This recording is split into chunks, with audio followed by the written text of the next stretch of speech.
Kwingineko, chama cha Jubilee kimeahirisha shughuli za kura za mchujo katika kaunti za Murang'a, Turkana, Marsabit na Samburu hadi siku ya Jumatano tarehe 26.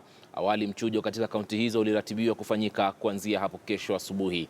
Mwenyekiti wa bodi ya uchaguzi katika chama cha Jubilee Andrew Musangi na katibu mkuu Raphael Tuju wamesema hatua hiyo imechangiwa pakubwa na hitilafu na hata changamoto kadhaa zilizotokea, hivyo kuhitilafiana na mpangilio wao hapo awali.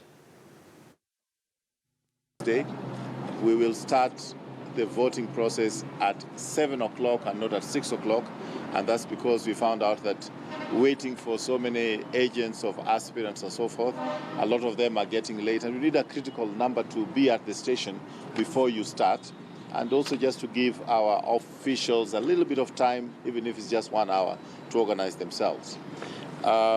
We also wish to clarify that no candidate has been disqualified anywhere in the country.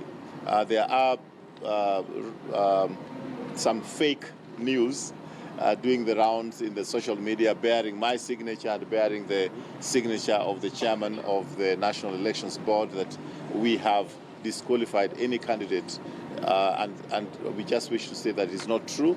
That's propaganda. I think Kenyans are very creative in making propaganda, and this I especially want to refer to Eldama Ravine constituency. No candidate